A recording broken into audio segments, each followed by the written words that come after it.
What's up, guys? Brian Fans here today, and today we're going to be talking about blood vessels. And I'm going to be explaining why you need to eat healthy and to work out to actually increase the efficiency of your blood vessels and try to decrease blood glucose level.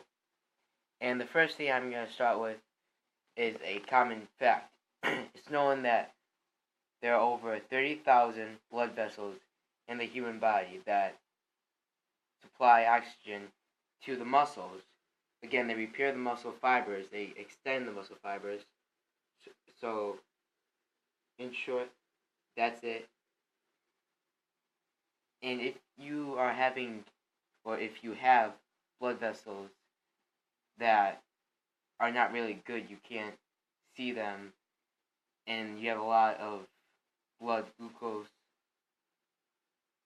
rising, the level rising, you're most likely going to have low blood sugar or high blood sugar. You're not going to have the correct amount of carbohydrates, and this is really going to affect your progress in growing muscle, along with eating the correct macronutrients going to, again, affect that, because you really don't have a maintaining level of these macronutrients that your body needs, your muscle need, along with the blood vessels that again supplies oxygen to your muscles after it goes through the anabolic breakdown second, catabolic breakdown first, where it breaks down the food in the gastrointestinal tract to the colon, and anabolically grows muscle fibers, more complex muscle fibers, and eventually grows into a whole body, a whole family of muscles.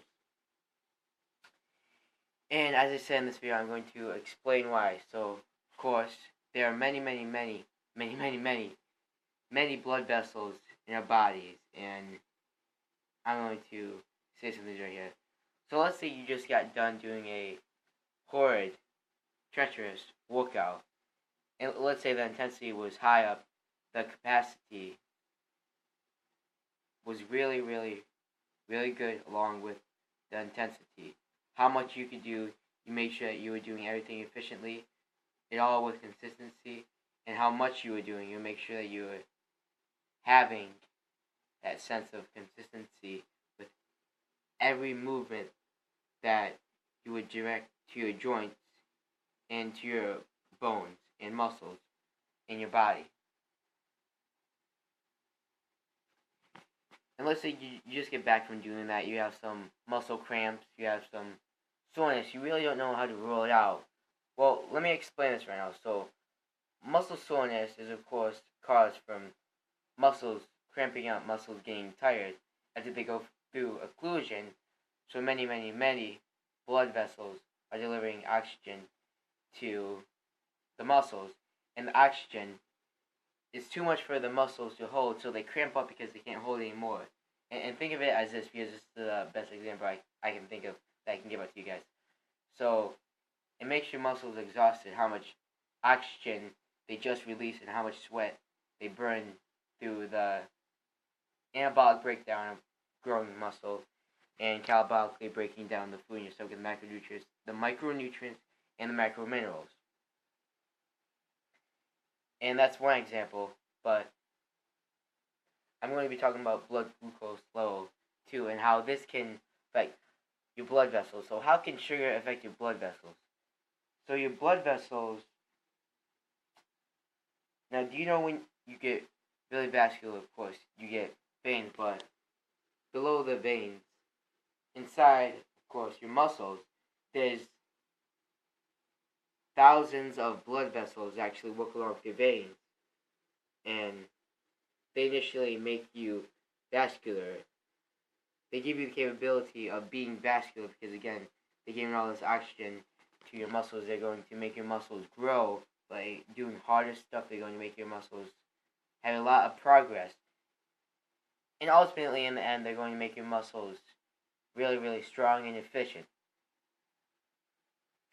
And how does sugar really affect it? How does having low blood sugar, hyperglycemia, how does having high blood sugar affect that?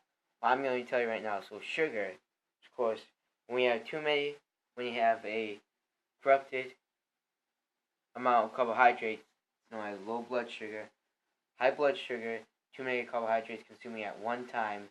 So you eat a lot of sugar at one time, a lot of empty calories. Literally, throughout the day, you don't eat any macronutrients at all. Now, in low blood sugar, you might eat macronutrients, but again, you have that urge to have the amount of carbohydrates that is corrupted and that you're not supposed to have. It's going to ultimately make you gain in weight. It's going to increase your probability of being diagnosed with diabetes, type 1, type 2, prediabetes, going to affect if you have colon cancer and the end. But other than that, how can sugar really affect your muscles right here? So, as we know, I'm going to take this off for a minute. God, yeah, and I'm tight. Oh boy.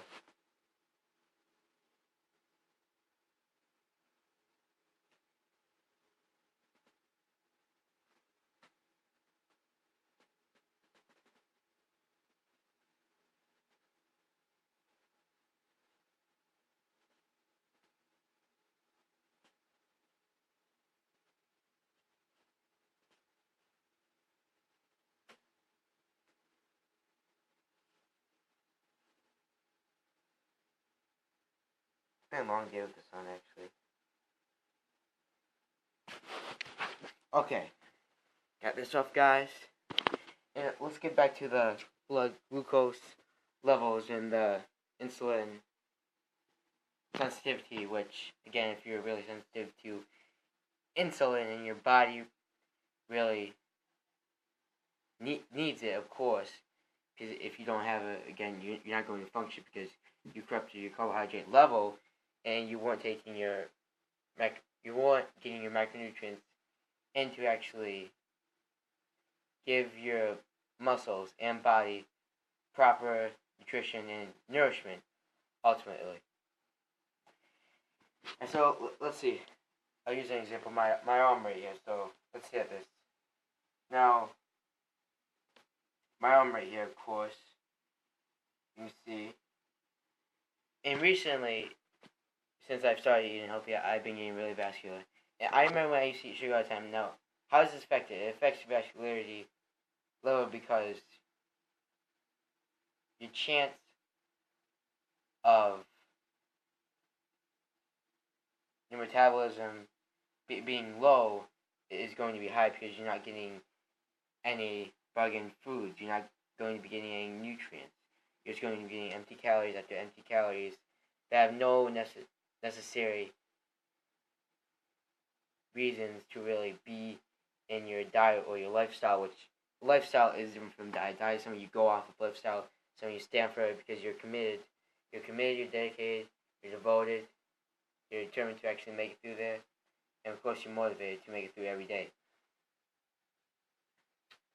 But, yeah, so chances are, if you have a high blood glucose level in your body, of course, vascularity is not really going to be good. Your metabolism is going to be slower.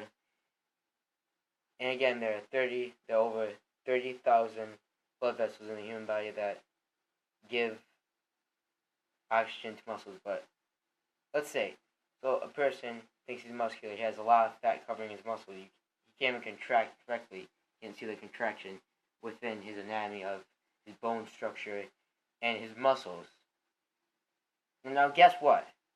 If you constantly keep eating foods, if you think that eating a lot of foods is going to help, no. Here's the thing. You need to get rid of fat first before the blood vessels can actually benefit you, before they can adapt to your new basal metabolic rate, and so they can actually benefit you first of all. Blood vessels only carry oxygen to muscles. They don't carry oxygen to fat. So they don't do anything for fat. And once you get rid of the fat covering your muscles, then a high probability of you being vascular, of you being fit, of you being muscular, of you being in a hypertonic state with more muscle tone, that is going to increase as you pay more attention to that main focus right there, that main ideal. And I'm going to wrap it up real quick right now. But I just wanted to make sure that you guys knew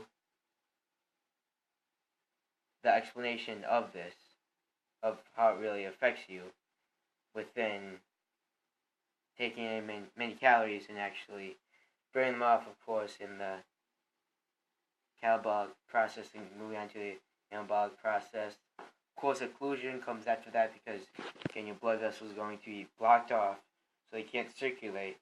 And then guess what they're going to do? They're going to develop from there. They're going to expand your muscle fibers. And again, they help many things. They help your muscle fibers. They help you grow properly. They help you with vascularity. And they make you more toned in muscle. And those are the major 5 points right there that I wanted to point out for you guys. And before I go, I'm going to say that having a good amount of blood vessels that actually support you, they support your muscles. If they support your muscles, again, your muscles are going to support your bones, muscle fibers are going to support your muscles. It's a chain reaction. So, your blood vessels, you're going to be more